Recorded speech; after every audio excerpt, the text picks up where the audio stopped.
XRP is part of the heartbeat of Ripple. It is the foundation of how we think about liquidity management, and a core problem that how the financial infrastructure works is around how liquidity is managed.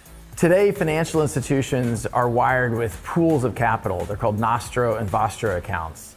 And these are accounts that are pre-funded between financial institutions. And that's capital sitting dormant and not being used for either working capital or lending or what have you.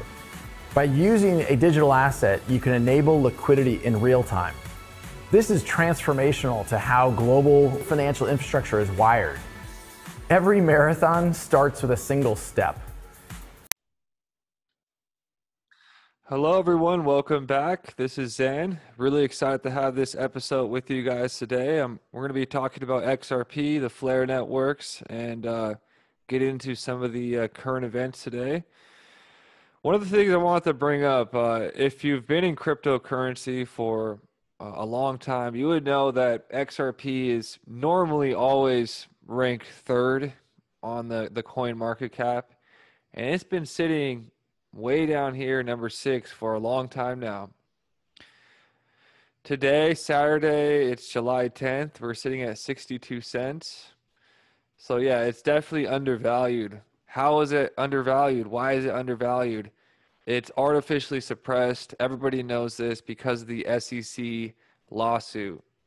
So yeah, it's not going to surprise anybody when XRP climbs back up to 3. And then when things really get going, it's not going to surprise me or any of the XRP army when it surpasses Ethereum and ultimately becomes the #1 coin, like Mel says, making Bitcoin an altcoin. So that's my long-term vision of the market. But let's go into some of the current event news. So the New York Times posted this article, How to Manage Your Money If Inflation Flares. And it has these green balloons, almost looking like an airdrop.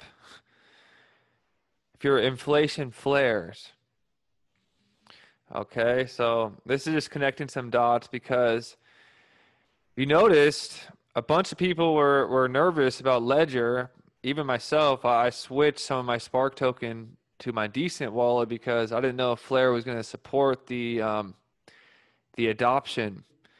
And now you guys can now download the Flare app to your Ledger device. So this is awesome. This is big updates. It shows that we're getting close. Also, CNN posted this a few days back on July 7th. Massive X-class solar flare erupted from the sun. And then we go over here. The SEC on the 4th of July posted, we wish everyone a happy, safe 4th of July. Well, we've got you. Here go some flary, exciting investor tips for you. Flary?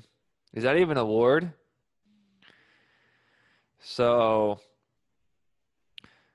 Flare is like this big word that everybody's using right now, and then all of a sudden, Ledger is all ready to go. So I believe we're really close. Also, significant news. Pocahontas, aka Elizabeth Warren, said the SEC has until the 28th to figure out cryptocurrency regulations. Everything is lining up. July 25th, I believe, is going to be a big date. July 25th, day of no time. So Pocahontas gave July 28th the deadline to have SEC. I really believe Flare Network is just waiting for the SEC to be figured out, and then they'll go live with, it's all going to happen like a storm. That's my guess. And at what better time for us to have a device like Flare go live, which is going to help us battle the current times that we're facing. If you just type in inflation in your search bar, it's not good. Money reimagined. Inflation is here. It always has been. We have to reimagine money. And there's no better reimagined money, in my opinion, than XRP, the XRP ledger. One last topic. I have a video way back on Stronghold, SHX. I believe this is a powerhouse that no one really is talking about. It's ranked 3,500. it was pretty stagnant for a long time. It just jumped back up. If you guys want me to do another video on Stronghold, please let me know. We could go deeper into it, but I have to talk about it because it's been making a lot of noise.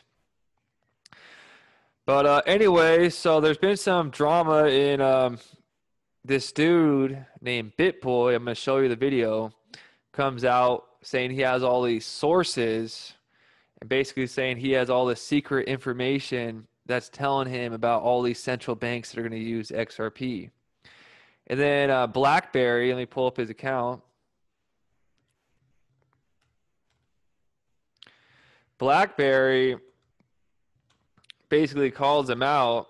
I'm going to show you the whole sequence and defends the XRP army, going like, for years, the XRP army, just nobodies on the internet were showing you documents, cold, hard evidence of these bankers that want to use XRP, and you're just over here saying that you have these sources. Who would you rather trust, sources or evidence?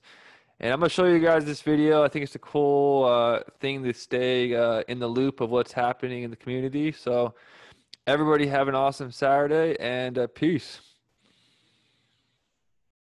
I think the name of the bank is X Bank, EXPANK. I can't remember 100%. Here's what you need to know. Ripple just dropped a boatload of money into a Brazilian bank that has connections back to many of the other banks that Ripple Labs is already working with. They are looking ahead, trying to get into the South American market. But what you need to know is, I've been telling you guys for a while that I'm getting information that is saying, not from the XRP army, I always had to point that out, that these central banks around the world are gearing up to take XRP, to actually use XRP for its use case once this SEC lawsuit is cleared away. This bank in Brazil has a lot of ties to the same banks that we've seen, Santander, for instance, many of the other banks that they've been getting involved with. This is part of the banking cartel, and the banking cartel has decided that they want XRP to be the token, to be the settlement coin, to be the payment settlement coin of the central banking system. Now, do we want that? Do we love that? Well, it'll be great for the price, and that's why I continue to tell you guys, everything that Ripple Labs is doing is pushing the same narrative that they are going to be still up, still working, slap on the wrist from the SEC. They're making big moves right now, getting ready for the post-SEC lawsuit, action. And I know, for one, my XRP portfolio is at a good place. And if you want to invest in it, then hey, that's on you. Yours could be in a good place as well. Really excited to see how all of this turns out. And I think in about 1 to 2 years, people are going to look back on a lot of these videos that I've been making about XRP, and they're going to say, what did he know? How did he know that? Well, I got sources, guys. I got sources. All right, I don't usually do this. Hit that quote tweet button and say, hey, BitBoy, mind addressing Mr. Intuitive's question? So here it is. Hey, BitBoy, no doubt in my mind you worked your ass off. No doubt you ignored the haters, even though you hated a little. And no doubt you helped usher in the education to the common folk of where this world's going. But here's the kicker.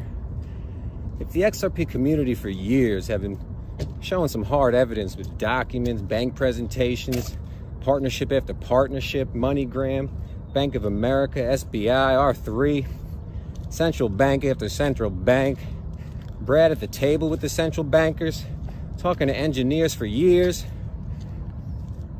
and you haven't said that many nice things along the way, but all of a sudden you flip the switch of the narrative and say you got sources that XRP is going to be good. Now, hey, I'd feel comfortable too if they were my sources, especially if I vetted them. But the question is, why should the viewers feel more comfortable with believing sources over hard evidence, especially if the narrative just flipped like that? So that's the question. Much respect, you're a king. You ain't the supreme king of the XRP community. I don't know who said that. I'd give that the digital asset buy, digital perspective, XRP bully, Anders L, XRP boy, extra Vod, XRP shiz, Dusty, Alex Cobb, Bagman, and hey, it's bearable bull. There's no other way to say it.